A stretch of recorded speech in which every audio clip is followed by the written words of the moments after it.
Hey, mahal everyone! Welcome back again to the Broadway Saiyan YouTube channel.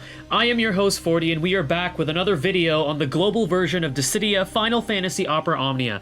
In today's video, guys, we're going to be talking about the details and overview regarding the Part 2 or Wave 2 of the Awakenings for the global version of the game. So we have 6 characters that are going to be getting their level 60 Awakenings now in global. So we're going to go ahead and take a look at those characters and some of the differences actually compared to the JP version of the game when they got their Wave 2. So Awakenings Part 2 overview. So this part is just essentially something to help out some of the newer players that are unfamiliar with Awakenings, but essentially characters are going to get their level cap increased to 60. They're going to be getting increased stats, new passives, more CP, and ability extensions on their 2 abilities. The Tier 4 high shards are going to be back as available rewards. This time we're going to be getting it in the form of a event, kind of like the event that we got during the summer where we got to have that special co-op. So we're going to be getting it in some sort of that. I'm not sure if they're going to be bringing in Heretic quests for this particular Wave Awakening, but we'll see. We'll see what they do. And then the Wave 2 Awakenings do feature YUNA, TIDUS, REM,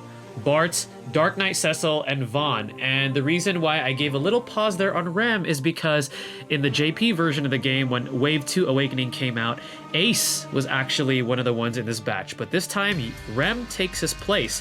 Not sure what the reasoning is behind that. However, I kind of see where they were going with this, because if you throw Ace in there, essentially you have 5 damage dealing or utility damage dealing units, and then you have a support. So maybe they kind of wanted to balance things out for global and throw Rem in there, so then that way we have 2 options for Wave 2 level 60 Awakening support, and then afterwards 4 options for damage dealing and utility damage dealing. So that's kind of how I see where they were going with it. But yeah, Ace unfortunately was replaced with Rem with this Wave 2 Awakening. So now let's go ahead and take a look at what these 6 characters got. So we're gonna go ahead and start off with YUNA here. So YUNA is going to be a Brave Battery Support Queen. So her extended Esuna is now going to be granting Brave to the party based on 130% of initial Brave. So that ability is getting a buff on the Brave Battery. The existing buffs are now going to be extended by 1 turn for everybody upon YUNA using Esuna. So definitely a great ability to supply Brave to everyone. And then her extended Cheer is going to grant her an additional usage for Cheer. That Fate's Protection buff that she grants to everybody is going to be getting an increase in potency, now giving the party a 50% defense up and a 40% initial Brave up. And this time this ability is going to be restoring HP to everybody by 30% of each member's max HP. So that's pretty good. She's now also going to be an option as a healer. So the verdict on YUNA is her Awakening has given her a chance to shine as the amazing support she already is. And even further, with her Awakening and extended ability passives, she's going to be providing that necessary support needed to clear some of the tougher content. So a lot of people were actually talking about using her for the time being once she gets her Awakening alongside Terra and another character that we're going to be talking about in this video. So YUNA definitely, with her Awakening, I feel like with the current content that we have, is going to be providing that amazing support for the party. Now the next character we're going to be talking about is TIDUS. So TIDUS, he's going to be that speedy damage dealer and debuffer. He's going to be back. So his extended quick hit gets an additional +2 uses, and it's going to have a total Brave damage modifier of 190%. His extended slash and slash combo is going to be getting 1 additional usage, and it's going to be having an increased overall Brave damage modifier of 160%. So the verdicts on TIDUS is, so he's a speedy damage dealing debuffer, receiving a slight increase in damage and usage on his abilities, and while not increasing the potency on his debuffs, the overall increased stats at level 60 will make him a decent choice should you fully awaken him. However, unfortunately, you may find better units to save those blue high shards on or further awaken Cloud, as TIDUS unfortunately doesn't receive much on his Awakening outside of that increased damage and additional usage. But still, if you're looking for a solid debuffer and damage dealer and somebody that takes advantage of turns and things like that, then TIDUS is your guy to go to. Just keep in mind that he does tend to run out of steam because he does have that low action delay and his high turn rate on his abilities. Now the next character we're going to be talking about is Rem, and yes, Ace is there because we're all paying homage and respects to Ace, who unfortunately got replaced with Rem. But Rem's Part 2 Awakening offers her as a better healer and good option as an offensive support. So her extended cure is going to be getting a buff. The first heal, because this ability heals twice, is now based on 50% of HP, and then the second heal is now based on 120% of attack. And then that 40% attack up that she grants to herself is now going to be granted to everybody for 5 turns. So while not quite as good as Saz is, this is a decent option as far as a level 60 character being able to grant an additional attack boost to everybody. And then that swap turns is going to be getting a buff. Her extended swap turns is going to be giving Brave granted to the target now based on 130% of attack. It's also going to be giving Rem an 80% max Brave up to herself for 5 turns, and this time it changes her attack to HP attack plus. So her HP attack plus, before she actually deals that HP attack damage, is going to be granting Brave to allies based on 50% of the HP damage that she deals. So no, actually, she grants that Brave after she deals that HP damage. Correcting myself on that. So she has an option to be a Brave battery with the HP attack plus. So the verdict on Rem is her Awakening has taken the place of Ace, as we've already stated, giving her a better heal to a single target as well as a fairly good offensive buff to the party. And then her swap turns, like I said, is even better, as well as especially giving Rem a decent option as a Brave battery with her HP attack plus. Overall, I feel like that the Awakening for Rem is definitely solid. It's not super amazing, but definitely solid for Rem.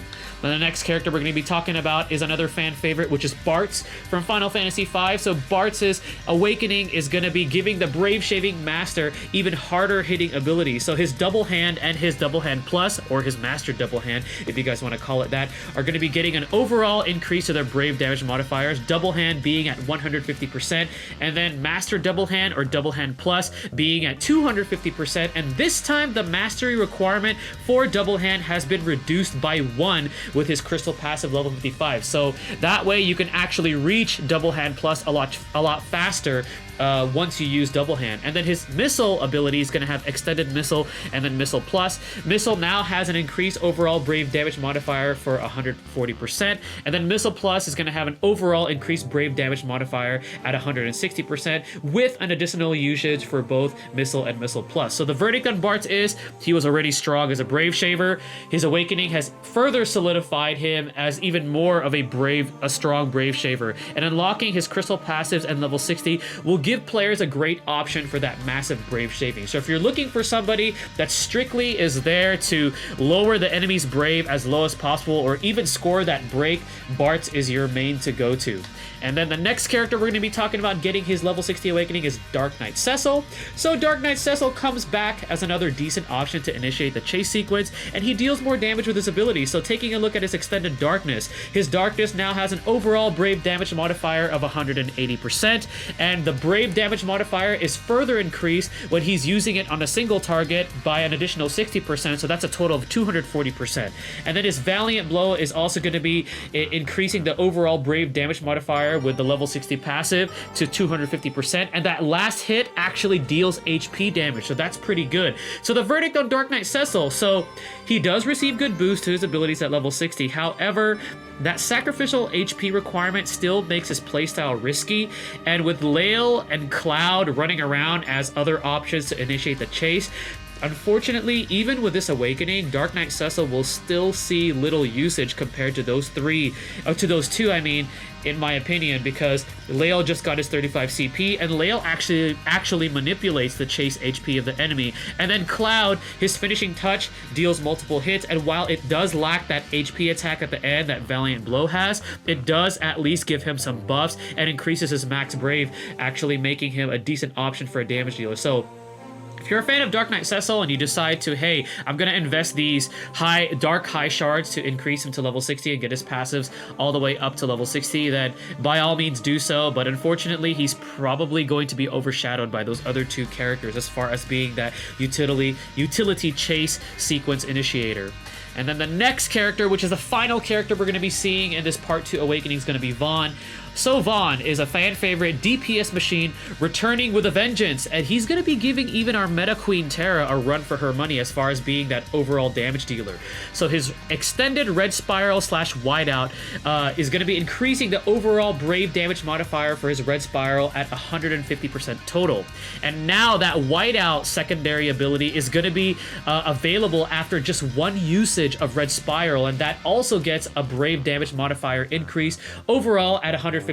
So if you think about it, that's a total of 300% damage just after one usage, which is really, really powerful. And then extended White Whirl and Luminescence is going to be giving a White Whirl an overall brave damage modifier of 170%. And then Luminescence is now going to be available after one usage of White Whirl, and that also gets an increased brave damage modifier for Luminescence at 230%. So that's a total of 400%. So those are very, very huge numbers on this character. So the verdict for VAAN is the increased brave damage modifiers and lowered requirements for both of his abilities make VAAN the ultimate prize for this batch of Awakenings. So be prepared to see him on everybody's team comps. And like I mentioned earlier when I was talking about YUNA, a very popular setup with the Wave 2 Awakenings is Terra, VAAN, and YUNA, because you have YUNA to be able to supply Brave to both VAAN and Terra, so then that way they're not low on Brave. And then afterwards, Terra and VAAN are just wrecking havoc on enemies with their extremely high damage modifiers as well as their really, really powerful abilities.